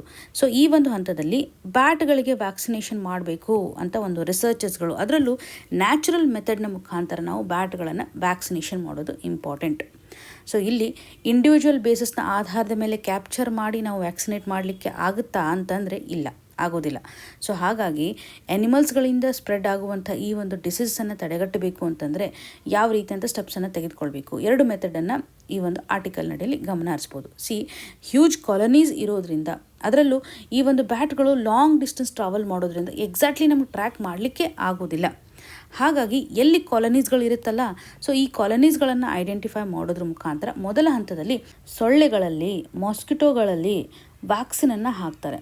ಈ ಒಂದು ಸೊಳ್ಳೆ ಬ್ಯಾಟನ್ನು ಬೈಟ್ ಮಾಡ್ತಕ್ಕಂಥ ಹಂತದಲ್ಲಿ ಆಗಿರ್ಬೋದು, ಅಥವಾ ಬ್ಯಾಟ್ಗಳು ಸೊಳ್ಳೆಯನ್ನು ಏನಾದರೂ ಕನ್ಸ್ಯೂಮ್ ಮಾಡಿದರೆ, ಎರಡೂ ಸಿಚುವೇಶನ್ ಅಡಿಯಲ್ಲಿ ವ್ಯಾಕ್ಸಿನ್ಗಳು ಬ್ಯಾಟ್ಗೆ ಟ್ರಾನ್ಸ್ಫರ್ ಆಗುವಂಥದ್ದನ್ನು ನೋಡ್ತಾ ಇದ್ವಿ. ಇದರಿಂದನೂ ಸಹ ವೈರಸ್ಗಳ ಮುಖಾಂತರ ಒಂದು ಪ್ರೊಟೆಕ್ಷನ್ ಸಿಗುತ್ತೆ ಅಂತ ಗಮನ ಹರಿಸ್ಬೋದು. ಫಸ್ಟ್ ಮೆಥಡಲ್ಲಿ ಮಾಸ್ಕಿಟೋಗಳನ್ನು ಯೂಸ್ ಮಾಡ್ತಾ ಇದ್ದಾರೆ. ಇನ್ನು ಸೆಕೆಂಡ್ ಮೆಥಡ್ ಅಂತ ಬಂದಾಗ ಬ್ಯಾಟ್ಗಳು ಸಾಲ್ಟ್ ಕಂಟೆಂಟ್ಗೆ ಅಥವಾ ಮಿನರಲ್ಸ್ಗಳಿಗೆ ಆಲ್ವೇಸ್ ಕ್ರೇವಿಂಗನ್ನು ತೋರಿಸ್ತಾ ಇರ್ತವೆ. ಸೊ ಹಾಗಾಗಿ ಬ್ಯಾಟ್ಗೆ ಬೇಕಾಗಿರ್ತಕ್ಕಂಥ ಮಿನರಲ್ಸ್ಗಳನ್ನು ನಾವು ಪ್ರೊವೈಡ್ ಮಾಡೋದ್ರ ಮುಖಾಂತರ, ಸಾಲ್ಟ್ ನದಿನಲ್ಲಿ ವ್ಯಾಕ್ಸಿನ್ಸ್ಗಳನ್ನು ನಾವು ಮೊದಲೇ ಇನ್ಬಿಲ್ಟ್ ಮಾಡೋದ್ರ ಮುಖಾಂತರ, ಸೊ ಈ ಒಂದು ಹಂತದಲ್ಲೂ ಸಹ ಬ್ಯಾಟ್ಗಳಿಗೆ ಬೇಕಾಗುವಂಥ ಒಂದು ವ್ಯಾಕ್ಸಿನನ್ನು ನಾವು ಪ್ರೊವೈಡ್ ಮಾಡ್ಬೋದು. ಅವುಗಳ ಒಂದು ಮಿನರಲ್ ರಿಕ್ವೈರ್ಮೆಂಟ್ಸ್ನ ಮುಖಾಂತರ. ಒಂದು mosquito bite and another is mineral requirements, very very important. So voluntarily natural way ನಡಿಯಲ್ಲಿ ವ್ಯಾಕ್ಸಿನೇಷನನ್ನು ಮಾಡಲಿಕ್ಕೆ ಸಾಧ್ಯತೆ ಇದೆ. ಇಲ್ಲಿ ಒಂದು ಎಕಲಾಜಿಕಲ್ ಅಪ್ರೋಚನ್ನು ತೋರಿಸ್ತಾ ಇದ್ದಾರೆ. ಬ್ಯಾಟ್ಗಳ ಒಂದು ನ್ಯಾಚುರಲ್ ಬಿಹೇವಿಯರನ್ನು ಐಡೆಂಟಿಫೈ ಮಾಡೋದ್ರ ಮುಖಾಂತರ, ನ್ಯಾಚುರಲ್ ಫುಡ್ ಚೈನ್ನ ಒಂದು ಇಂಟ್ರಾಕ್ಷನನ್ನು ನೋಡೋದ್ರ ಮುಖಾಂತರ ಇಮಿಡಿಯೇಟಾಗಿ ನಾವು ವ್ಯಾಕ್ಸಿನೇಷನನ್ನು ಮಾಡಲಿಕ್ಕೆ ಸಾಧ್ಯತೆ ಇದೆ. ಸೊ ಇದರಿಂದ ಎಕಲಾಜಿಕಲಿ ಯಾವುದೇ ರೀತಿಯ ಒಂದು ಡಿಸ್ರಪ್ಷನು ಸಹ ಆಗೋದಿಲ್ಲ. ಬ್ಯಾಟ್ಸ್ಗಳು ಸಹ ಎಕಲಾಜಿಕಲಿ ಸಾಕಷ್ಟು ಇಂಪಾರ್ಟೆನ್ಸನ್ನು ತೋರಿಸ್ತವೆ. They are the best pollinators. Seed disposal ಮಾಡ್ತಕ್ಕಂಥ ಹಂತದಲ್ಲೂ ಸಹ ಕಾಂಟ್ರಿಬ್ಯೂಷನನ್ನು ಮಾಡ್ತವೆ. ಇನ್ಸೆಕ್ಟ್ಗಳನ್ನು ಕಂಟ್ರೋಲ್ ಮಾಡುತ್ತೆ. ಇದರಿಂದ ಒಂದು ಎಕೋಸಿಸ್ಟಮ್ ನಡಿಯಲ್ಲಿ ಬ್ಯಾಲೆನ್ಸನ್ನು ಕ್ರಿಯೇಟ್ ಮಾಡೋದರಲ್ಲಿ, ಡೈವರ್ಸಿಟಿಯನ್ನು ಎನ್ಶೋರ್ ಮಾಡುವಂಥ ಹಂತದಲ್ಲಿ ಕಾಂಟ್ರಿಬ್ಯೂಷನ್ಸನ್ನು ಮಾಡ್ತಾ ಇದೆ. ಹಾಗಾಗಿ ಇವುಗಳನ್ನು ನಾವು ಡೈರೆಕ್ಟಾಗಿ ಕಿಲ್ ಮಾಡಲಿಕ್ಕೆ ಆಗೋದಿಲ್ಲ. ಪ್ರೊಟೆಕ್ಷನನ್ನು ಮಾಡೋದು ಇಂಪಾರ್ಟೆಂಟು ಅಂತ ನ್ಯಾಚುರಲ್ ವೇ ನಡಿನಲ್ಲಿ ನಾವು ವ್ಯಾಕ್ಸಿನೇಷನ್ ಮಾಡಲಿಕ್ಕೆ ಮುಂದಾಗ್ತಾ ಇರುವಂಥದ್ದು. ಇದರಿಂದ ಮೇಜರ್ ಡಿಸೀಸಸ್ಗಳನ್ನು ಸಹ ನಾವು ಕಡಿಮೆ ಮಾಡ್ಬೋದಲ್ವಾ. ಇಬೋಲಾ ಆಗಿರ್ಬೋದು, ನಿಫಾ ಆಗಿರ್ಬೋದು, ಪಾಸಿಬಲಿ ಕೋವಿಡ್-19 ಒಂದು ವೇರಿಯಂಟನ್ನು ನಾವು ನೋಡ್ಬೋದು, ಅಂದರೆ ಬ್ಯಾಟಿಂದ ಆಗಿದೆ ಅಂತ. ಸೊ ವ್ಯಾಕ್ಸಿನೇಷನ್ ಮುಖಾಂತರ ಇಲ್ಲಿ ಝೋನೋಟಿಕ್ ಡಿಸೀಸಸ್ಗಳನ್ನು ನಾವು ಕಂಟ್ರೋಲ್ ಮಾಡಲಿಕ್ಕೆ ಸಾಧ್ಯತೆ ಇದೆ.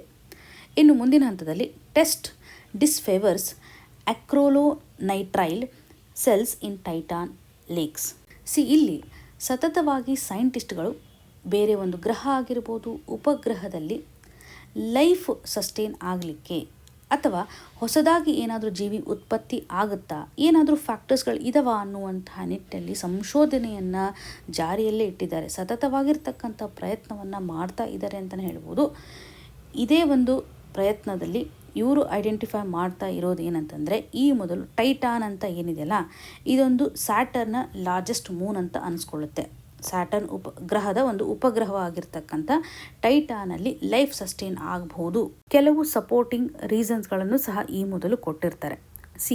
ಈ ಒಂದು ಟೈಟಾನಲ್ಲಿ ಲೇಕ್ ಅಥವಾ ಸೀಸ್ಗಳನ್ನು ನಾವು ಅಬ್ಸರ್ವ್ ಮಾಡ್ತಾ ಇದ್ವಿ. ಈ ಒಂದು ಇಮೇಜ್ನ ಮುಖಾಂತರ ನೋಡಿ, ಟೈಟಾನಲ್ಲಿರ್ತಕ್ಕಂಥ ಈ ಒಂದು ಕಂಡೀಷನ್ನಲ್ಲಿ ಲೇಕ್ ಅಥವಾ ಸಿ ಇದೆಯಲ್ಲ, ವಾಟರ್ನ ಮುಖಾಂತರ ಇಲ್ಲ, ಬಟ್ ಲಿಕ್ವಿಡ್ ಮೀಥೇನನ್ನು ನೋಡ್ಬೋದು, ಲಿಕ್ವಿಡ್ ಈಥೇನನ್ನು ನಾವು ಗಮನ ಹರಿಸ್ಬೋದು.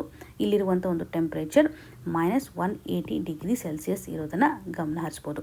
ಹಾಗೂ ಅಕ್ರಿಲೋನೈಟ್ರೈಲ್ ಕೆಮಿಕಲ್ ಕಂಪೌಂಡ್ನ ಮುಖಾಂತರ ಸೆಲ್ ಲೈಕ್ ಸ್ಟ್ರಕ್ಚರ್ಗಳು, ಸೆಲ್ ಲೈಕ್ ಮೆಂಬ್ರೇನ್ ಆಗುವಂಥ ಒಂದು ಪಾಸಿಬಿಲಿಟಿ ಇದೆ ಅಂತಲೂ ಸಹ ಐಡೆಂಟಿಫಿಕೇಷನನ್ನು ಮಾಡಿರ್ತಾರೆ. ಜೊತೆಗೆ ಸೈಂಟಿಸ್ಟ್ಗಳು ಒಂದು ಅಸಂಪ್ಷನ್ನ ಮುಖಾಂತರ ಅಜೆಟೋಸೋಮ್ಸ್ ಅನ್ನುವಂಥ ಸ್ಟ್ರಕ್ಚರ್ ಆಗುವಂಥ ಪಾಸಿಬಿಲಿಟಿ ಇದೆ ಅಂತ. ಸೊ ಇದರಿಂದ ಫ್ಯೂಚರ್ ಡೇಸ್ ನಡಿನಲ್ಲಿ ಒಂದು ಲೈಫ್ ಡೆವಲಪ್ ಆಗ್ಬೋದು ಟೈಟಾನ್ ನಡಿನಲ್ಲಿ ಅಂತ ಗಮನ ಹರಿಸುವಂಥದ್ದು. ಸೊ ಇವಾಗ ಹೊಸದಾಗಿರುವಂಥ ಒಂದು ಸ್ಟಡಿ ಏನು ಹೇಳುತ್ತೆ ಅಂತಂದರೆ, ಯಾವುದೇ ರೀತಿಯಂಥ ಒಂದು ಸೆಲ್ ಮೆಂಬ್ರೇನ್ ಫಾರ್ಮ್ ಆಗಿಲ್ಲ. ವೈ? ಬಿಕಾಸ್ ಸೈಂಟಿಸ್ಟ್ಗಳು ಇಲ್ಲಿರುವಂತಹ ಒಂದು ವಾತಾವರಣವನ್ನೇ ಸೇಮ್ ರೀಕ್ರಿಯೇಟ್ ಮಾಡಿ, ಅಲ್ಲಿರುವಂಥ ಒಂದು ಕಂಡೀಷನನ್ನೇ ಎಸ್ಟಾಬ್ಲಿಷ್ಮೆಂಟ್ ಮಾಡೋದ್ರ ಮುಖಾಂತರ ಒಂದು ಅಬ್ಸರ್ವೇಷನನ್ನು ಮಾಡಿದ್ದಾರೆ. ಈ ಒಂದು ಹಂತದಲ್ಲಿ ಯಾವುದೇ ರೀತಿಯಂಥ ಸೆಲ್ ಮೆಂಬ್ರೇನ್ ಫಾರ್ಮೇಷನ್ ಆಗಿಲ್ಲ. ಇಲ್ಲಿ ಅಕ್ರೋನೈಟ್ರಿಲ್ ಅನ್ನುವಂಥ ಕಂಪೋನೆಂಟನ್ನು ನೋಡ್ತೀವಲ್ಲ, ಇದು ಈಥೇನೊಂದಿಗೆ ರಿಯಾಕ್ಷನ್ನ ಮಾಡೋದ್ರ ಮುಖಾಂತರ ಒಂದು ಸ್ಟೇಬಲ್ ಆಗಿರುವಂಥ ಕ್ರಿಸ್ಟಲನ್ನು ಫಾರ್ಮ್ ಇಲ್ಲಿ ಮಾಡ್ತಾ ಇದೆ. ಹಾಗಾಗಿ ಫ್ಲೆಕ್ಸಿಬಲ್ ಸೆಲ್ ವಾಲನ್ನು ನಾವಿಲ್ಲಿ ನೋಡ್ತಾ ಇಲ್ಲ. ಮೆಂಬ್ರೇನ್ ಬೇಸ್ಡ್ ಲೈಫನ್ನು ಪ್ರಸ್ತುತವಾಗಿ ಅಂತೂ ಅಬ್ಸರ್ವೇಷನ್ ಮಾಡ್ತಾ ಇಲ್ಲ ಅಂತ. ಸೊ ಲೈಫ್ ಜನ್ರೇಟ್ ಆಗಬೇಕು ಅಂತಂದರೆ ಇಲ್ಲಿ cell membrane very very important. ಮೊದಲು ಸೆಲ್ ಆಗಬೇಕಲ್ಲ, ಇದಾದ ನಂತರ ನಾವು ಮಲ್ಟಿ ಸೆಲ್ಯುಲರ್ ಆರ್ಗನಿಸಮ್ ಲೆವೆಲಲ್ಲೂ ಸಹ ಒಂದು ಲೈಫ್ ಡೆವಲಪ್ ಆಗೋದನ್ನು ನೋಡ್ತಾ ಇದ್ದೀವಿ. ಕೆಮಿಕಲ್ ರಿಯಾಕ್ಷನ್ ಆಗಬೇಕು ಪ್ರಾಪರ್ ಆಗಿ. ಇದರಿಂದ ಒಂದು ability to reproduce, ability to grow, ಇವೆಲ್ಲವೂ ಸಹ ಫ್ಯಾಕ್ಟರ್ ಇನ್ವಾಲ್ವ್ ಆಗಿರುವಂಥ ಹಂತದಲ್ಲಿ ಲೈಫ್ ಸಸ್ಟೈನ್ ಆಗಲಿಕ್ಕೆ ಒಂದು ಎಕೋಸಿಸ್ಟಮ್ ಇಲ್ಲಿ ಡೆವಲಪ್ ಆಗುತ್ತೆ ಅಂತಲೇ ಹೇಳ್ಬೋದು. ಸೊ ಈ ಒಂದು ಹಂತದಲ್ಲಿ ರಿಸರ್ಚ್ ನಮಗೆ ಏನು ಹೇಳ್ತಾ ಇದೆ ಅಂತಂದರೆ, ಪ್ರಸ್ತುತವಾಗಿರುವಂಥ ಕಾಂಪೊನೆಂಟ್ಗಳು ಯಾವುದೇ ರೀತಿಯಾಗಿ ಲೈಫ್ ಸಸ್ಟೈನ್ ಆಗ್ತಕ್ಕಂಥ ಕಂಡೀಷನ್ನ ಕ್ರಿಯೇಟ್ ಮಾಡ್ತಾ ಇಲ್ಲ ಅಂತ ಹೇಳ್ಬೋದು. ಸೈಂಟಿಸ್ಟ್ಗಳು ಈ ಒಂದು ಹೈಪೋಥಸಿಸನ್ನು ಇಲ್ಲಿಗೆ ಕೈ ಬಿಡೋದಿಲ್ಲ. ಯಾಕಂದರೆ ಟೈಟಾನ್ ನಡಿನಲ್ಲಿ ನಾವು ತಿಕ್ಕಾಗಿರ್ತಕ್ಕಂತಹ ನೈಟ್ರೋಜನ್ ಅಟ್ಮಾಸ್ಫಿಯರನ್ನು ಗಮನ ಹರಿಸ್ತಾ ಇದ್ದೀವಿ. ಆರ್ಗ್ಯಾನಿಕ್ ಕೆಮಿಸ್ಟ್ರಿಯನ್ನು ಅಬ್ಸರ್ವ್ ಮಾಡಿದಾಗ ಮೀಥೇನಿದೆ, ಈಥೇನಿದೆ ಅಲ್ವಾ. ವೆದರ್ ಸೈಕಲ್ ನಡೆಯಲು ಸಹ ಕಾಂಟ್ರಿಬ್ಯೂಷನ್ ಆಗ್ತಕ್ಕಂಥ ಸಾಧ್ಯತೆ ಇದೆ. ಇವಾಗ ಮೀಥೇನ್ ರೇನ್ ಆಗುತ್ತೆ ಅಲ್ಲಿ. ವೆದರ್ ಸೈಕಲನ್ನು ನಾವು ಅಬ್ಸರ್ವ್ ಮಾಡಿದಾಗ ನಮ್ಮಲ್ಲಿ ಒಂದು ರೇನ್ ಅಂತ ಬಂದಾಗ ವಾಟರ್ನ ಒಂದು ಕಾಂಟ್ರಿಬ್ಯೂಷನ್ ನೋಡ್ತೀವಲ್ವಾ. ಸೊ ವಾಟರ್ ಸೈಕಲ್ನ ಮುಖಾಂತರ ರೇನ್ ಪಾಸಿಬಿಲಿಟಿ ನಮ್ಮ ಒಂದು ಅರ್ತ್ ಸರ್ಫೇಸ್ ಮೇಲಿದೆ. ಸೊ ಇಲ್ಲಿ ಮೀಥೇನ್ ರೇನ್ ಆಗೋದನ್ನು ನೋಡ್ತಾ ಇದ್ದಾವೆ. ಸರ್ಫೇಸ್ ಲೇಕ್ಸ್ಗಳಿದ್ದಾವೆ, ರಿವರ್ಗಳಿದ್ದಾವೆ. ಸೊ ಪಾಸಿಬಿಲಿಟಿ ನಾವು ಫ್ಯೂಚರ್ ಡೇಸಲ್ಲಿ ನೋಡ್ಬೋದು. ಪ್ರಸ್ತುತವಾಗಿರ್ತಕ್ಕಂಥ ಒಂದು ಆಸ್ಪೆಕ್ಟನ್ನು ಗಮನಿಸ್ಬೋದು. ಇವತ್ತು ಡಿಸ್ಕಸ್ ಮಾಡಿರ್ತಕ್ಕಂಥ ಆರ್ಟಿಕಲ್ಸ್ಗಳು ನಿಮಗೆ ನೀಟಾಗಿ ಅರ್ಥ ಆಗಿದೆ ಅಂತ ಭಾವಿಸ್ತಾ ಇದ್ದೀನಿ. ನಿಮ್ಗೆ ಏನೇ ಕನ್ಸರ್ನ್ ಇದ್ರೂ ನಮಗೆ ಕಮೆಂಟ್ನ ಮುಖಾಂತರ ತಿಳಿಸಿಕೊಡಿ ಅಂತ ಹೇಳ್ತಾ, ಆಲ್ ದ ವೆರಿ ಬೆಸ್ಟ್. ಧನ್ಯವಾದಗಳು.